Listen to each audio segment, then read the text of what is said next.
ફિફાદ ગામને પાદર ઘાટી જાડી છે અને જાડીની અંદર 3-4 જૂની આંબલીઓની ઘેરી ઘટામાં ધનતરશા પીરની દરગાહ આવેલી છે. સવાર સાંજ એ સ્થળે લોબાનના ધૂપની એવી ભભક છૂટે કે આપોઆપ ખુદાની યાદ જાગે, વિચારો ગેબમાં રમવા માંડે. એક દિવસ સાંજ નમે છે એ બુઢો મુંજાવર મુરાદશાહ એક નળિયાની અંદર દેતવા ભરીને તેની ઉપર લોબાન ભભરાવી રહ્યો છે. ગામના ચોરેથી ઠાકરની આરતી પણ સંભળાય છે. પીર અને દેવતાઓને બહાર નીકળવાની વેળા છે. એવામાં ઓચિંતો એ જાડીમાં એક બંદૂકનો ભડાકો સંભળાય છે અને ધુમાડા નીકળે છે અને કિયો કિયો કિયો એવી કારમી કિકિયારી પાડતો એક રૂપાળો મોરલો ઉડ્યો. ઉડવાની એ તાકાત નહોતી, પણ અડધો પડધો હવાની અંદર તરતો તરતો એ મોરલો એ દરગાહ ઉપર ધૂપ દેતા એ બુઢા મુંજાવર મુરાદશાહના ખોળામાં પોતાના આખા કલેવરનો ઢગલો કરીને મોરલો ઢળી પડે છે. ધોળી દાઢીને માથે શેથો પાડીને ઓળેલા ધોળા લાંબા વાળ વાળો, સફેદ ઘાટા ભવા અને સફેદ પાપણોથી શોભતો, ગળે પીળા પારાની માળા અને અંગે લીલી કફની વાળો સાંઈ મોલા ચમકી ઉઠે છે. મોરલાના મસ્ત શરીરમાંથી ધગધગ લોહીથી એની લીલી કફની લાલ ચોળ બનવા લાગે છે ને પોતાના પ્યારા મોરલાના બદનને પોતાની ગોદમાં લઈને એની મખમલ જેવી મુલાયમ આસમાની લાંબી ઢળાઈ પડેલી ડોક ઉપર હાથ ફેરવીને પંપાળે છે અને છેલ્લા દમ ભરતા એ દેવપંખીને બે બાકડા બનીને પૂછે છે, અરે બચ્ચા, अरे बच्चा मोरला, तुझे क्या हुआ? ओ मेरा प्यारा, कौन शैतान का बच्चा ने तुझे जख्मी किया? मोरला, ओ मोरला. આટલું જ બોલે છે ત્યાં તો જાડીમાંથી ખડખડાટ થયો. મેલી દે એ સાંઈ એવી ત્રાળ પાડીને હાથમાં સળગતી સામગ્રી વાળી લાંબી બંદૂક ઉછાળતો એક મદમસ્ત સંધિ પોતાની ખૂની આંખો ખેંચીને શ્વાસ ફેર ખસી આવે છે અને આવીને ફરીવાર હાકલ કરે છે, મેલી દે મોરલાને. ત્યાં તો મુંજાવર બોલે છે, અરે કંબક, तूने ये मोरला पर गोली चलाया? धनंतरशा पीर का सवारी करने का पंखी पर गोली चलाया? तूने इस जगह में शिकार किया हैवान? ત્યાં તો સંધિ બોલે છે, હવે મેલ મેલ હેવાનના દીકરા, જટ મોરલો મેલી દે, નહીતર માર ખાઈશ. મુંજાવર કહે છે, અરે જાલિમ, એ પીર કા મોરલા હૈ. તો સંધિ કહે, હવે પીર ને મોરલો કેવો ઉલ્લુ, આ જાડીનો વગડાવ મોરલો છે ને આજ મારે રોજા ખોલવા છે તો શાક કરવા સારું શિકાર કર્યો, એમાં ક્યાં તારા દીકરાને માર્યો છે, મેલી દે એ મોરલાને. આટલું બોલીને સંધિએ જોરથી મોરલાને મુંજાવરના ખોળામાંથી બહાર ખેંચ્યો. એ મોરલાની છેલ્લી તગતગતી આંખો મુંજાવરના મોં સામે જોઈ રહી હતી ને પોચે પોચે હાથે એ જખમી મોરલાને ઝાલી રાખવા એ ફકીરે ઘણી મહેનત કરી, પણ શિકારીએ મોરલાને ગરદન પકડીને ખેંચી જ લીધો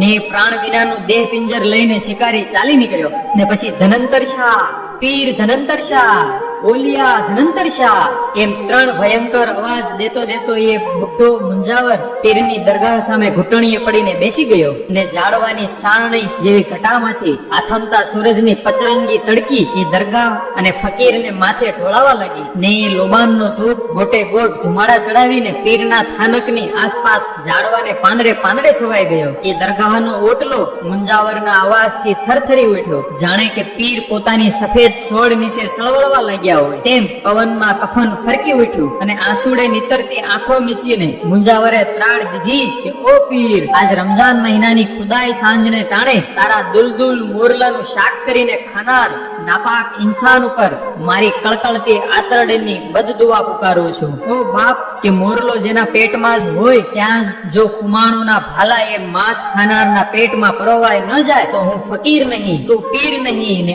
આસમાનમાં અલ્લાહ નહીં. એવો શાપ ઉછારીને મુંજાવરે ઓટાના પથ્થર ઉપર પોતાના બંને પંજા પછાડ્યા અને પછાડવાની સાથે જ એના 10 આંગળાના જીવતા નખ નીકળી પડ્યા. 10 આંગળીના ટેરવામાંથી લાલ ચોળ લોહીની ધારાઓ વહીને પીરની દરગાહ ઉપર દડ દડ દડ પડવા લાગી ને 50 સંધિ અને સિપાહીઓ ઝાડવાના ઝુંડમાં થંભીને આ બદદુઆ સાંભળી રહ્યા ને એક કમકમાટી ભરેલો દેખાવ અંધારા અજવાળામાં નિહાળી રહ્યા હતા. સંધ્યા જાણે ગમગીન બની ગઈ, અંધારા ઘેરાવા લાગ્યા. મુરાદશાહ દરગાહની સામે સુનસાન બનીને ઘૂંટણ ભર જ પડ્યો રહ્યો. થોડી વાર પછી અંધારામાં જાણે ગેગની મશાલો પ્રગટ થઈ. ઘોડા ઉપર ચડીને જાણે કોઈ દેવી દેવતાની સવારી ઝાડની ઘટામાં ચાલી ગઈ ને માણસો વાતો કરતા કે કોઈ વાર રાતે અંધારામાં આવા દીવા અહીં જોવા આવે છે ને ધનંતર શાહ પીરની જ એ સવારી નીકળે છે. આમ દાંત કાઢતા કાઢતા સંધીઓ વાતો કરવા માંડ્યા. હવે આવા ફકીરડા તો બિચારા કંઈક રખડે છે, એવાને તો રોવા કૂટવાની ટેવ પડી ગઈ છે, એવાની તો બદદુઆઓ કઈ લાગતી હશે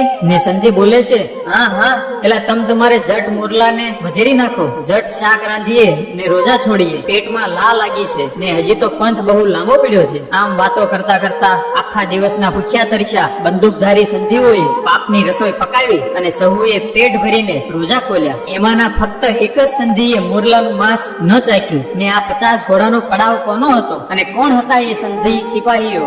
એ હતા ભાવનગર રાજના પગારદાર સંધીઓ, જેનો આગેવાન હતો ઇસ્માઇલ સંધી. ખુમાણ શાખાના કાઠીઓ પાસેથી કુંડલા પરગણાના 84 ગામ આંચકી લઈને ભાવનગરના ઠાકોરે ઇસ્માઇલ જમાદારને એના 500 બરકંદાજ ઘોડેસવારો સાથે કુંડલાની નાવલી નદીને કાંઠે થાણું બેસાડીને રાખ્યા હતા અને ખુમાણો ભાવનગરના જોર સામે બહાર વટે જૂજતા હતા. કરડો કદાવર અને નમક હલાલીના પાકા રંગે રંગાઈ ગયેલો ઇસ્માઇલ જમાદાર તે દિવસે કુંડલાથી નીકળી 50 ઘોડે ભાવનગર સામે પોતાનો ચડત પગાર વસૂલ કરવા જાય છે. રમજાન મહિનો ચાલે છે, બધા સંધીઓ રોજા રહ્યા છે. તે દિવસની રાત તે ફિફાત ગામમાં ગાળવા તમામ ઉતરી પડે છે અને તે જ વખતે ધનંતર શાહ પીરની જાળીમાં આ બનાવ બને છે અને ઇસ્માઇલ પોતે પણ પોતાની તકદીરનો ભૂલેલો એ પીરની જાળીના મોરલાની માટી ખાવા બેસી જાય છે ને સાયના શાપની એને પરવા જ નથી. આખી રાત ફિફાત ગામમાં રહી પરોઢીએ સરગી કરીને જમાદાર ઇસ્માઇલ અને 50 સાથીદારો ઘોડે ચડીને ચાલી નીકળે છે. મુરાદ શાહ મુંજાવરે ખુમાણોના ભાલા ભોંકવાનો શાપ દીધો,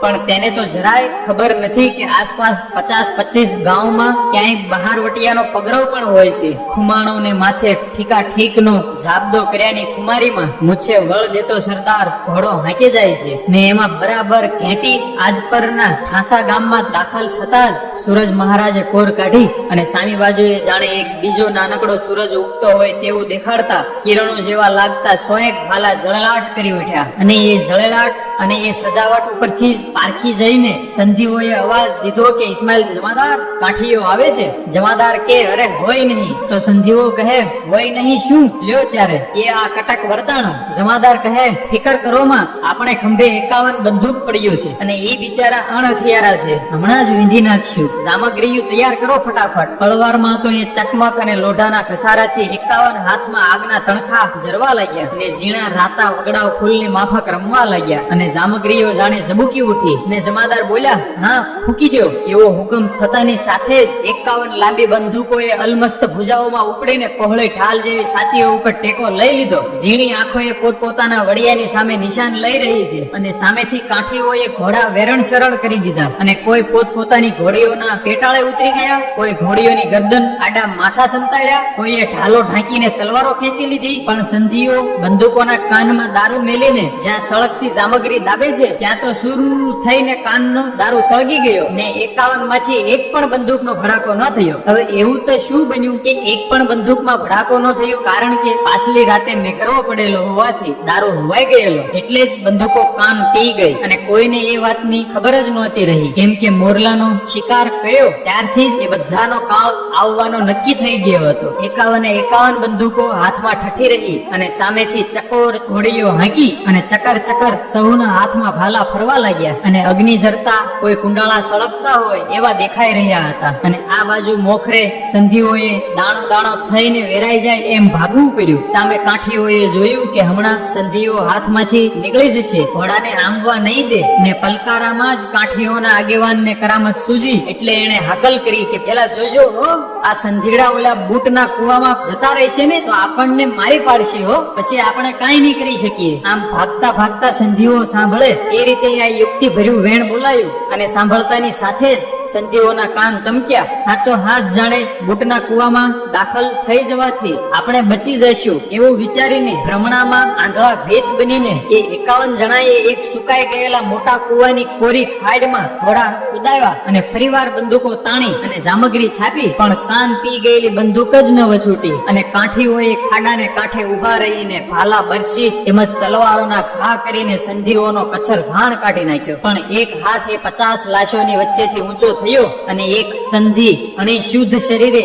એ કુવામાંથી ઉભો થયો. અને આ દ્રશ્ય જોઈને કાઠી કહે, અરે આ શું કૌતક, આખા કટકનું ખળું થઈ ગયું ને તું એક જીવતો? ત્યાં તો એ જીવતો સંધિ કહે, જીવતો જ છું એટલું નહીં જોગા ખુમાણ, પણ આ ડીલને માથે નજર તો કર, તારો એક ઘાય ક્યાંય ભાળશો? અને આમ બહારવટીયો થંભીને જોઈ રહ્યો. જોગીદાસ ખુમાણ, આ 50 ને માર્યા તેના તને તો ઝાઝા રહ્યું, પણ તારે ભાલે બેસનાર તો મુરાદ શાહ મુંજાવરની બદદુઆ હતી. આ પીરનો મોરલો ખાનારના પેટમાં તારા ભાલા પરોવવાના નક્કી થઈ ચૂક્યા હતા. અને અહીં જો મેં મોરલાને નહોતો ખાધો એટલે મને એક પણ જખમ નથી. ત્યાં તો બહારવટીયો કહે, ક્યાં છે મુરાદ શાહ? તો એ સંધિ કહે, આ ફિફાદની જાળીઓમાં. ધનંતર શાહ પીરને થાનકે અભિમાન કર્યા વિના એના પગમાં પડી જાજે, જો એક બહારવટીએ જશ લેવો હોય તો. જેને મુખડે પરનારી સિદ્ધ કોઈ જોગંદરની જ્યોત પથરાઈ ગઈ છે, જેની આંખોમાંથી વેરની આગ સાથે ખાનદાનીનો રંગ જરે છે, જેની ભ્રુકુટીમાં જીવલેણ મક્કમપણાનું રામ ધનુષ્ય ખેંચાયેલું દિશે છે, એવો સૂરજ મુખો બહારવટીયો જોગીદાસ પલભર વિચાર કરી રહ્યો. અને એણે કડી વાળી અને બધા અસવારો એની પાછળ ચાલ્યા. અને ફિફાદની જાડીમાં પીરને ઓટે 10 આંગળામાંથી નખ નીકળી ગયેલા